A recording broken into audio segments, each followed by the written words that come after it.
నేను ఇవాళ 2 రకాల దోసలు టేస్ట్ చేశాను. ఏంటబ్బా 2 వైట్‌గానే ఉన్నాయి. దానిలో స్పెషల్ ఏంటి అనుకోవచ్చు. చివరి వరకు స్కిప్ చేయకుండా చూడండి. అదేంటో తెలుస్తది మీకు గూడా.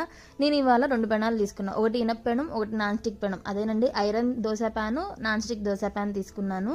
పిండి ఒకటైనా సరే కాలే విధానంలో కానీ, టేస్ట్ విధానంలో కానీ చాలా చాలా తేడా ఉంది. ఫస్ట్ నాన్ స్టిక్ దానికన్నా ఐరన్ తవా అనేది బాగా ఫాస్ట్గా హీట్ అయిపోయింది. నేను ఫస్ట్ ఐరన్ దాని మీద దోశ వేసాను. ఇప్పుడు నాన్ స్టిక్ దాని మీద దోశ వేసాను. మీరే చాలా కలర్ డిఫరెన్స్ చూడండి. నాన్ స్టిక్ పెనం మీద దోశ వచ్చేసరికి ఎర్రగా ఉంది. ఐరన్ దాని మీద వేసింది మాత్రం తెల్లగా ఉంది. టేస్ట్ వైజ్ కూడా చాలా చాలా డిఫరెంట్ ఉంది. ఐరన్ దాని మీద వేసింది కొంచెం మెత్తగా ఉంది, అండ్ నాన్ స్టిక్ దాని మీద వేసింది కొంచెం క్రిస్పీగా ఉంది. నేనైతే ఇవాళ ఆనియన్ చట్నీ చేశాను. ఎవరికైనా రెసిపీ కావాలంటే ఖచ్చితంగా కామెంట్ చేయండి, చేసి చూపిస్తాను.